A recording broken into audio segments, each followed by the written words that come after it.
Hey, Shalom Markin, this is Rakam Makapash from Jim Islam, giving all praise and glory to Yahweh, Bahashem, Yahweh Shai, Bashem Rachach.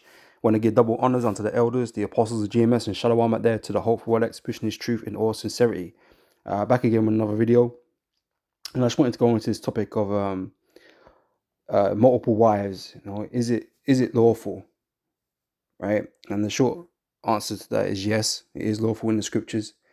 Okay, but what I'm going to call this video is it is lawful, but you know, all things are expedient, right? So it's not always the best idea to heap to yourself multiple wives, and you know, give reasons for that and the scriptures concerning it. All right. So to start this lesson, first I want to address this notion or aspect in some circles, right? In most of Christianity, I guess. Even got some Israelite camps like the IUIC who teach you can only have one woman, and anything beyond that is adultery. Okay, so the first thing I'm going to address is that, because it's not. All right, so we all know the law here, right? We should do. Okay, you know, Jake and people around the world. This is an adulterous generation, an adulterous world we're living in. All right, and no one seems to give a damn. Esau promotes, promiscuity in the earth, right? So adultery is going on every day, and nothing is done about it. Yeah, so the law is here. Everyone should know the law. All right. So here in Exodus 20 and verse 14, it says, "Thou shalt not commit adultery." Right. So people have an understanding of what that is. Okay, we're not a very scriptural one though. So like I said, people believe that if you got more than one wife, that's adultery. That's not what adultery is. Okay, you have to understand what adultery actually is before you can start applying it, right? But it says here, "Thou shalt not commit adultery," right? So what is adultery? All right. And I'll grab this from Leviticus chapter 20 and verse 10, right? And it says this concerning adultery, right? It said, "And the man that committeth adultery, right, with another man's wife," right? A woman that already belongs to another man, that is adultery. If you take or you sleep with, you lay down with anything concerning another man's wife, okay, that is adultery. When you take somebody else's wife, okay, she belongs to somebody else, okay, that's adultery. Okay, not if you've got a wife and you see another woman that was single and you decide to take her as a wife as well, that's not adultery. Okay, it says I'll read it again. "And the man that committeth adultery with another man's wife, even he that committeth adultery with his neighbor's wife," right? His neighbor's wife, any man's wife, right? "The adulterer and the adulteress shall surely be put to death." And that is the punishment for adultery. Okay, not in this society, obviously. But this is the law. This is the law of the Most High right here. So adultery is if you lay with another man's wife. You take another man's wife. Okay, that is adultery. Okay.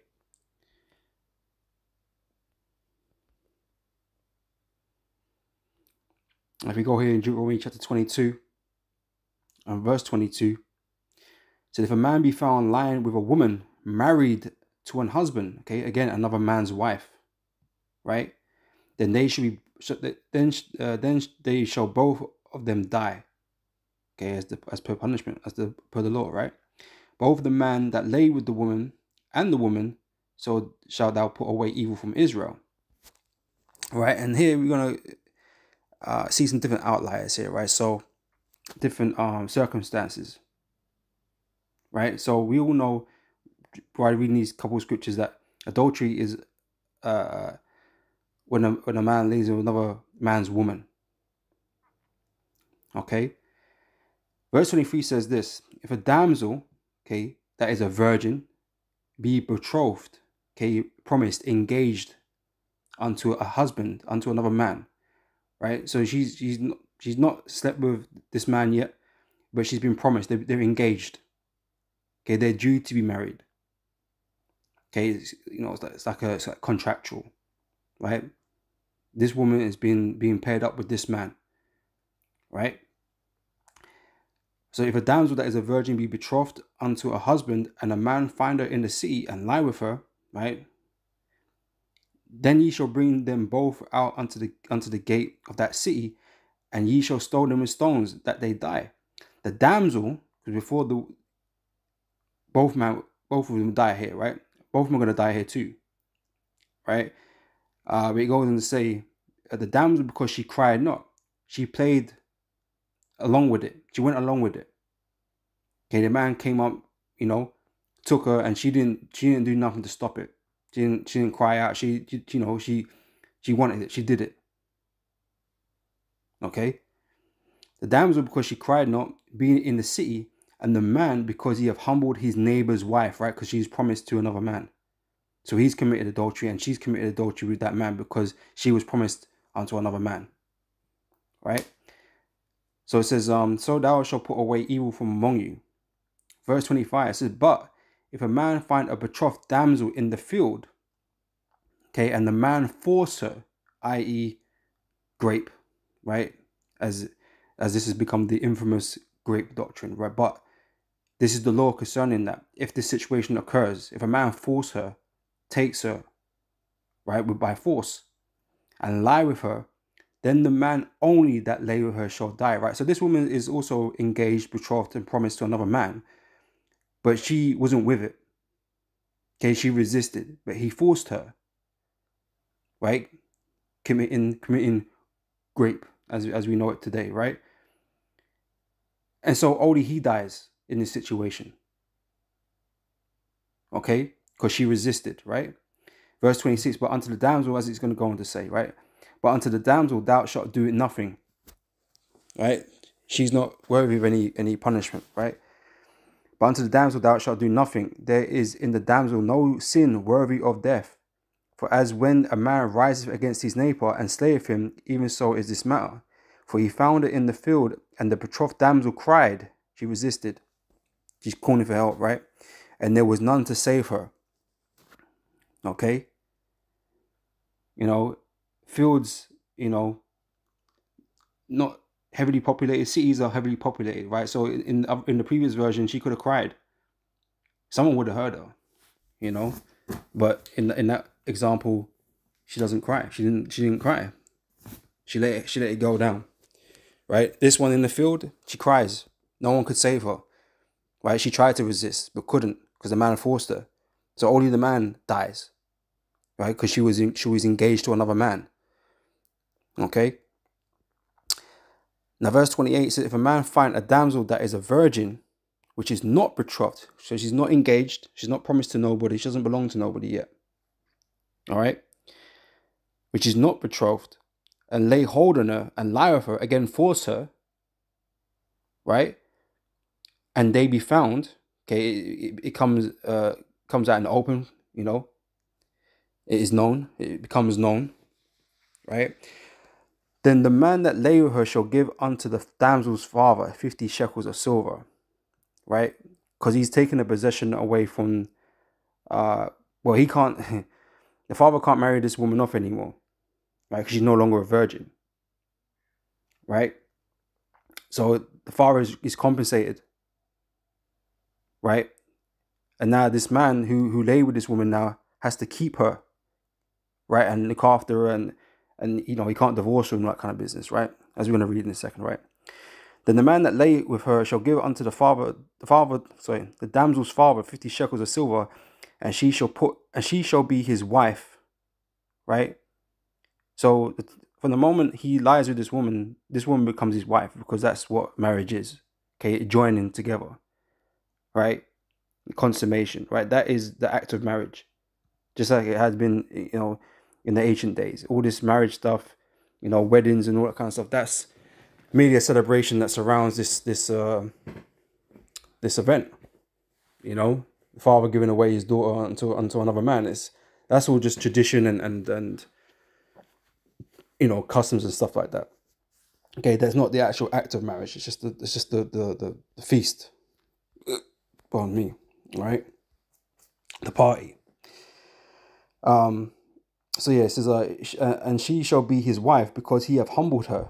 He may not put her away all his days, right? He have to stay with her, right? And this is the thing, men would do this to get a wife, you know, if they weren't in the greatest position to have a wife, or, you know, like maybe they're standing, you know, they wasn't well respected, but he would have to have money. He'd have to have some sort of money to pay this shekels of silver, you know. So it's not something that went about happening all the damn time, but you know, like we say, if this situation arose, this is how you'd have to deal with it. Okay, she's not betrothed, she's not engaged, he's not committed adultery, right? So you can't punish him with death because he's not done nothing wrong in that respect, right? But he's got to keep, she's got to be his wife, and he's got to keep her, right? And he's got to pay the father 50 shekels of silver. Okay, that's the law, right? And if you don't like it, then, you know, repent, pray for understanding, you know, because that's the law of the Heavenly Father, man. Okay, so you have to deal with it, right? But that's dealing with the law concerning adultery. Okay, and so having more than one wife is not committing adultery. Okay, it's merely taking another man's woman is adultery. Okay, it doesn't work on the opposite side. Okay, the wife, you know, she can't have multiple husbands, as we just kind of read, right? And she lays with another man, and she's already got a husband, she's an adulterer, she gets put to death. Right? None of these scenarios involved a man having another woman,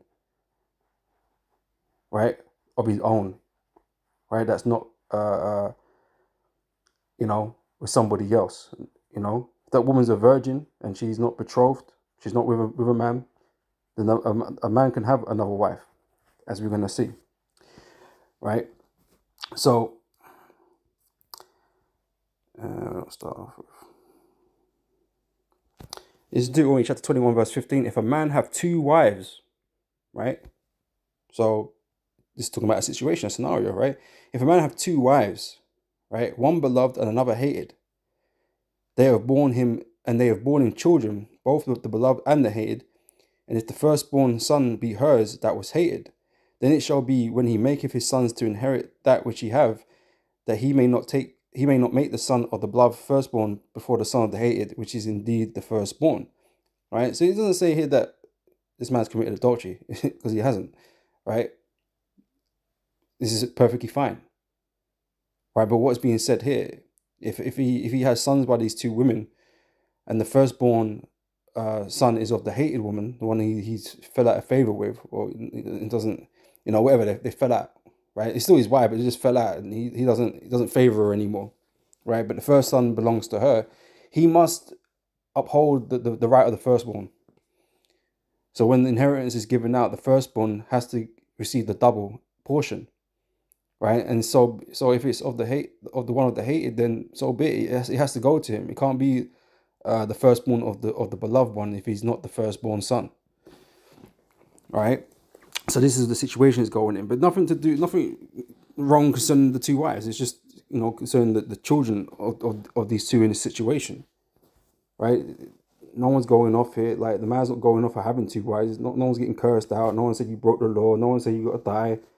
It's nothing to do with that, because he hasn't broken no laws. All right. This is then I've read that bit already. Verse 17. But he shall acknowledge the son of the hated for the firstborn, by giving him a double portion of all that he have, for he is the beginning of his strength. The right of the firstborn is his. All right. So that's how you got to deal with that.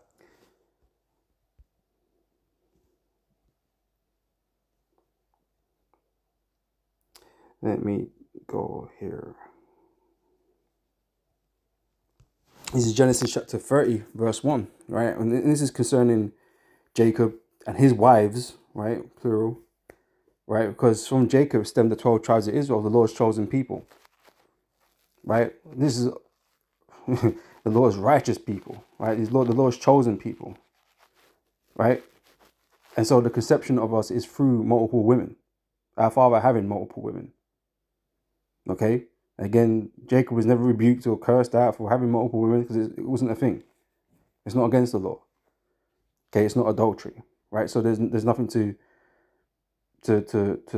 bring up, to raise, you know.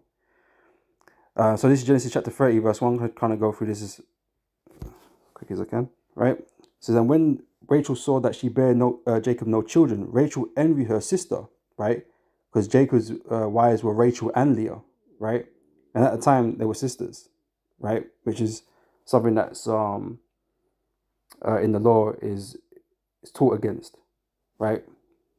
We're not meant to take sisters, but this is before the law was written down for us, right?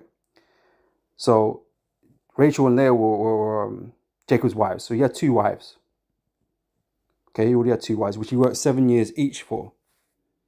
Right, Laban, which was his uncle, right, gave them to him for 14 years of service. And the only reason really that Jacob even ended up with 2 wives, because he wanted Rachel originally, but Rachel was the younger. And Laban kind of tricked Jacob. And when Jacob thought he was working 7 years for Rachel, he gave him Leah, who was the eldest, you know. And he said that, you know, this is our custom. You can't give away the younger before the elder. And so, but Jacob really wanted Rachel. So he got Leah, and then he worked another 7 years. And then received Rachel. So he ended up with 2 wives. Right? Like I said, you know, it is what it is. You know, he wasn't growing enough. Right? So yeah, so the situation is here is that Rachel isn't able to have children at this minute in time, right? So again, verse 1. And when Rachel saw that she bare Jacob no children, Rachel envied her sister, Leah, and said unto Jacob, give me children, or else I die. And Jacob's anger was kindled against Rachel, and he said, am I in God's stead? Who have withheld from the fruit of the womb? This has nothing to do with me. Like, I'm not withholding. You know, it's the Most High, right? And she said, behold, my maid Bilhah, go in unto her, right? So Rachel here was giving Jacob her handmaid, right, to sleep with, to bear children by, you know, like a surrogate, right? But look at the language here. Look what happens, right? And she said, behold, my maid Bilhah, go in unto her, and she shall bear upon my knees, that I may also have children by her. And she gave him Bilhah her handmaid to become his wife. So now he's got 3 wives. All right. And Jacob went in unto her. Okay, he had sex with her, right? And Bilhah conceived and bare Jacob a son. And Rachel said, God have judged me, and have also heard my voice, and have given me a son. Therefore she called his name Dan. And Bilhah, Rachel's maid, conceived again, right? And bare Jacob a second son. And Rachel said, with great wrestlings have I wrestled with my sister, and I have prevailed. And she called his name Naphtali. When Leah saw that she had left bearing, she took Zilpah her maid, right? So Leah wasn't having any more children at this moment in time. She wasn't bearing, right? So when Leah saw that she had left bearing, she took Zilpah her maid, right? Because she had a handmaid too, right? And gave her Jacob to wife, right? Therefore now he has 4 wives, right? And from these 4 women come all the tribes of the children of Israel, right? That's how it happened. Right? There was no adultery going on here. They were all his wives. Right? They didn't belong to no other man. Okay? So he had 4 wives. Nothing wrong here. Okay? And I said, I'm not going to read the rest of it. He just goes on to speak about the children that were born from them. Right? I.e. the tribes. Okay, where the point has been made.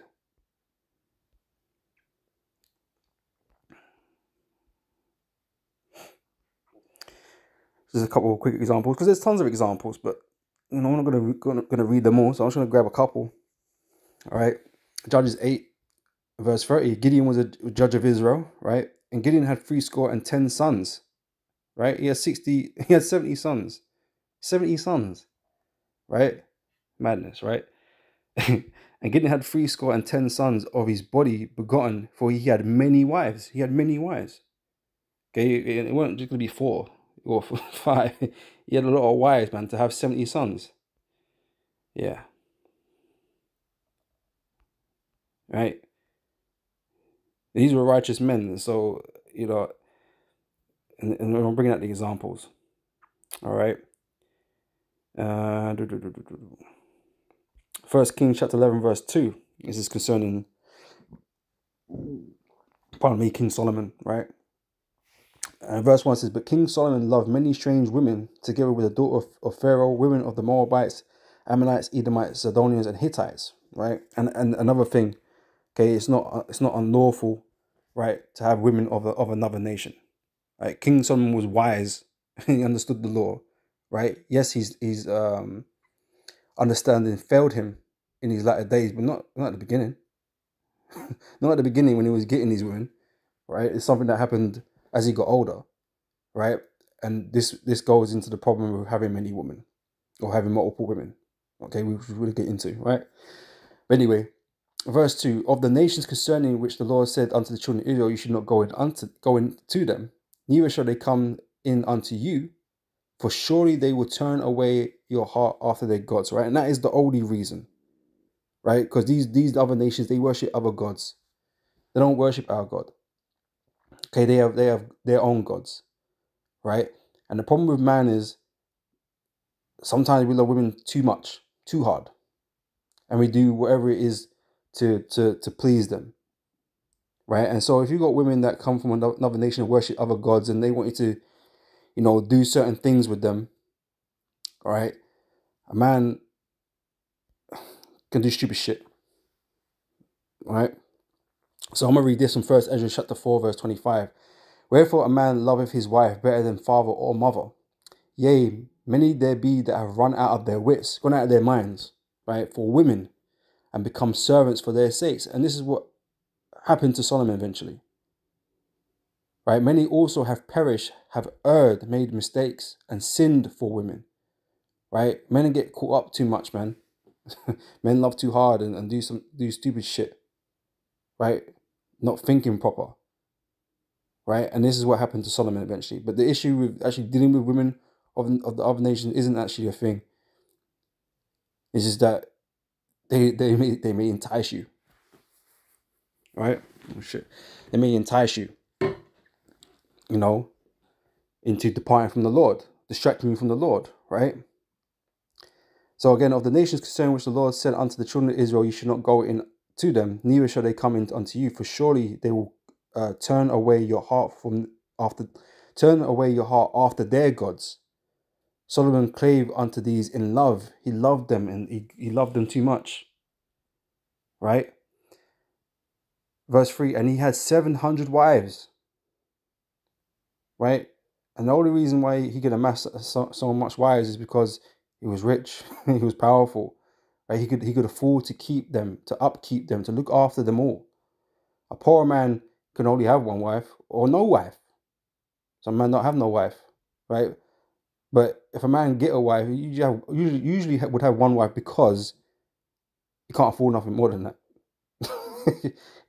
If you're a greater man and you got more wealth and more substance or whatever, you can take more because you can look after more, you can do more. Right? It's not a burden. It's not a financial burden or any other type of burden because you can deal with it. Right? So yeah, the poorer you are, the less wives you had, obviously. And the more wealthy you were, more power you had, you can heap onto yourself more wives. But there's a caveat. There's, like I said, there's an issue here. There can become an issue. Okay, that you walk after your women, go out of your wits. Right. So again, he had 700 wives, princesses, and 300 concubines. And his wives turned away his heart. Right? For it came to pass when Solomon was old that his wives turned away his heart after other gods, and his heart was not perfect with the Lord his God, as was the heart of David his father. Right, so not only did he have 700 wives, he had 300 concubines, which are women of the other nations that were just their servants, for his own pleasure, for his sexual pleasure. That's all they were, right? He had 300 of those. But he had 700 wives, right? Well, all this dealing with so much women, caused Solomon to go off. Right? Say he loved these he said, he clave unto these in love. He loved them too much. He's into women too much. Right? And here comes the issue. Right? So let me grab 1 Corinthians chapter 6, verse 12.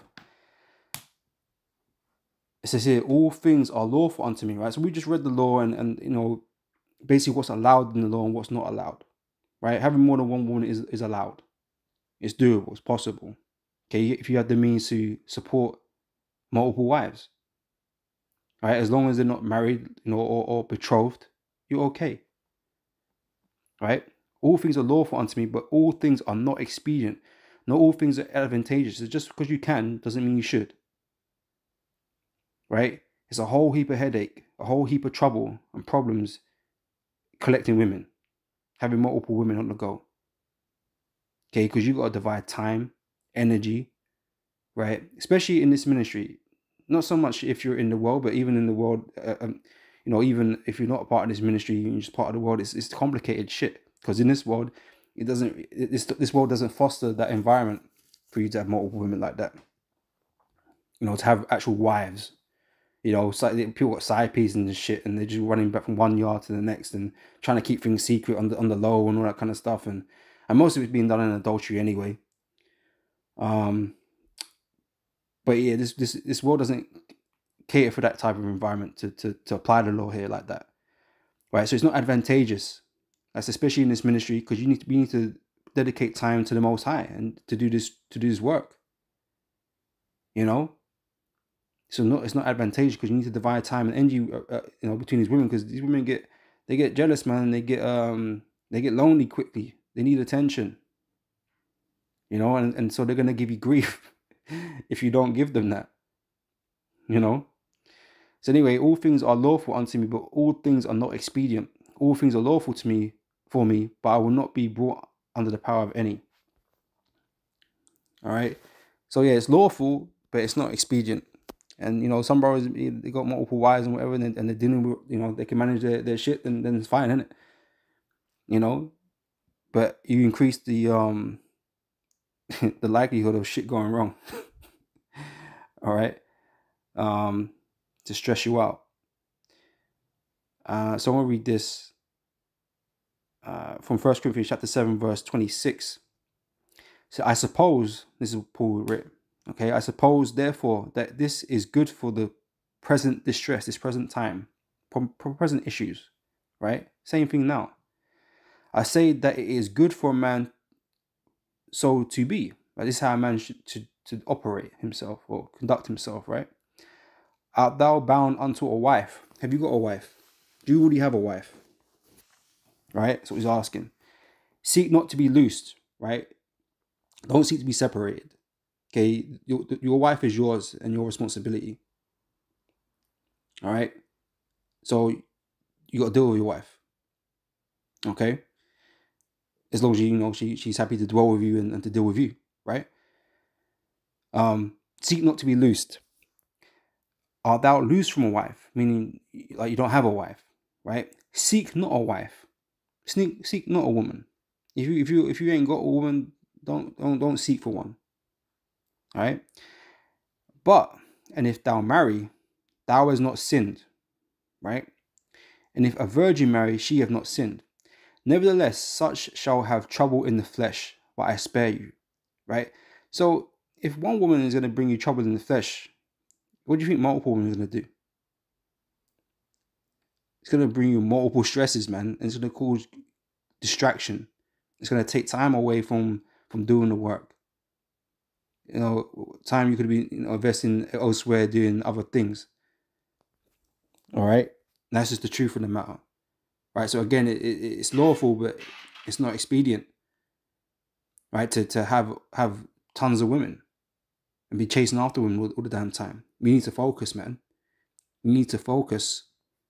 Okay, we got something very important to be doing, so we need to focus.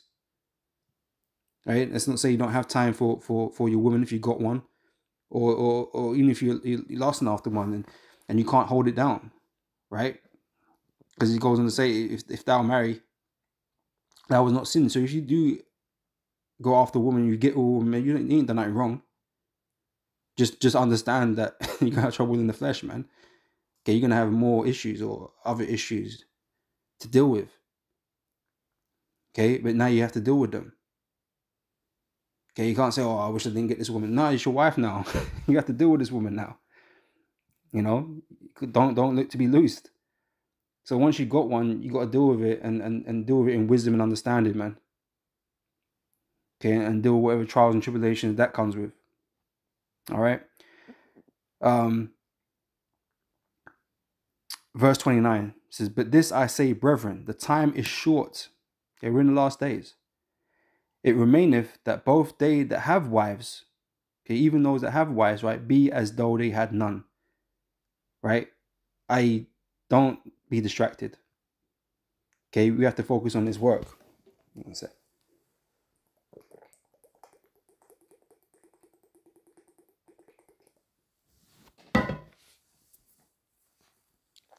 We have to focus on this work, man. We haven't got time, to spend a whole bunch of time with our women, with our wives. We just don't. And that's like say, not to say you don't spend any time, but we gotta put this work first, this truth first, and not give in to into the demands of these women. Like I say, they'd have you, because if they had it their way, man, they wouldn't have you in this truth, man. They'd have you with them 24/7, pretty much, doing things for them, right? That's just the way things are, and with having a wife, that's just how things is, right? I'm not saying there's nothing wrong with that, but for us that are in this truth, man, we've got other things to do, and so our wives have to take a back seat. It is what it is, and obviously the women are not happy about that, but it is what it is at the end of the day, man. We can all chill and have a good time in the kingdom. You know what I'm saying? Verse 30.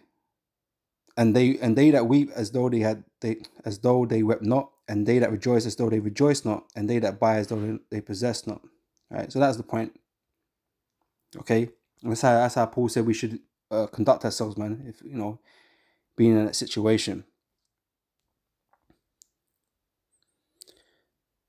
Oh, I missed something. I read 26 before verse 1. All right.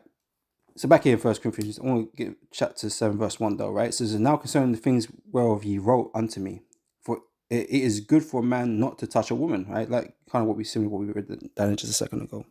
All right. To avoid distractions, right? So nevertheless, to avoid fornication, let every man have his own wife. All right. I've had someone bring this out to me one time. About having their own wife, as in one wife. No, that's not what it means. We've just gone through this. Men had multiple wives, but they are his wives. They're not somebody else's wives, i.e. committing adultery, right? If they're somebody else's wives, then they're not his own wives. So wherever the situation is, you apply it here, right? So his own wife, it just means whether you got one or multiple. But they have to be his own. Nevertheless, to avoid fornication, right, let every man have his own wife, right? To avoid committing adultery and things like that, right?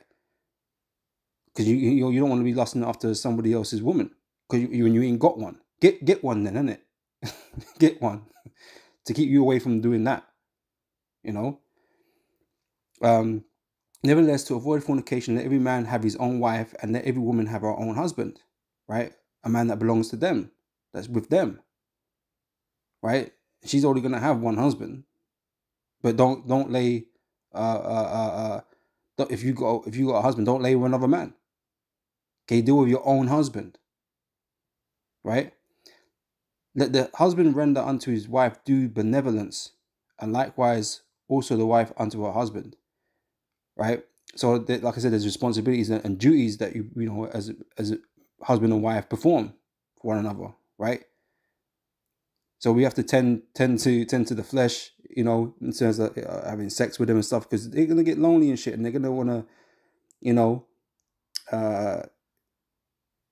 do those types of things, and you don't want them to stray and end up with go to another man or whatever that case may be, because it's gonna be then committing adultery. So deal with your woman according to knowledge, wisdom, and understanding, man.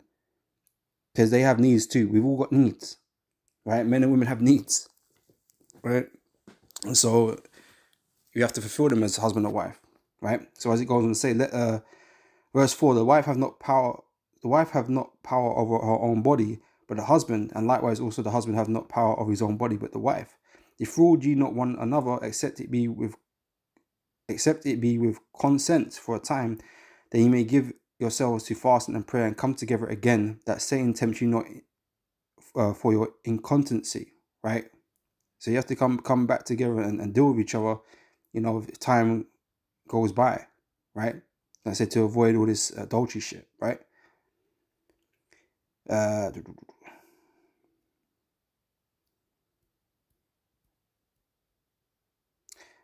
Okay, we read on, right? It says, but I speak this by permission and not of commandment, for I would that all men were even as myself, right? Paul wasn't dealing with no women, right? But after every man have his proper gift of the Most High, one after this manner and another after that. I say therefore to the unmarried and widows, it is good for them if they abide even as I, unmarried, right? But if they cannot contain, let them marry, for it is better to marry than to burn, i.e. commit sin, commit adultery, because that's judgment, right? And unto the married I command, yet not I, but the Lord, let not the wife depart from her husband. And if she depart, let her remain unmarried, right? Or be reconciled to her husband, and let not the husband put away his wife. Okay? But to the rest I speak, I, not the Lord. If any brother have a wife that believeth not, and she be pleased to dwell with him, let him not put her away. Okay? So she doesn't have to believe in what you believe in, right? But if she's happy to be with you, like she that's fine. That's fine. Okay? And the woman which have an husband that believeth not, if he be pleased to dwell with her, let her not leave. Like she believes, but he don't believe. That's fine. All right? If he wants to be with her, regardless of that, regardless of the beliefs thing, then fine. Let him do it. For the unbelieving husband is sanctified by the wife, and the unbelieving wife is sanctified by the husband. Else were your children unclean, now they are holy. All right? But if the unbeliever depart, let him depart. A brother or sister is not under bondage in such cases, but God have called us to peace, right? Because it is what it is at the end of the day, if they leave. For what knowest thou, O wife, whether thou shalt save thy husband? Or how knowest thou, O man, whether thou shalt save thy wife? Right? Through you. Okay? You may be a believer by the end of it if they stay around long enough, So that's that anyway. You're gonna get trouble in the flesh, right? Keeping women, more and more women onto yourself, man. And many men are falling out in this truth because of their women. As we read earlier, it's first Ezra, right? And some men went out their wits, right?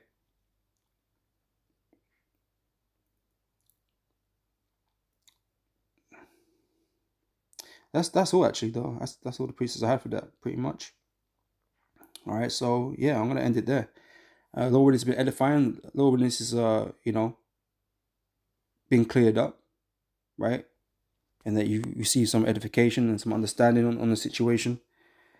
So yeah, I'm gonna say shalom until the next video, and shalom.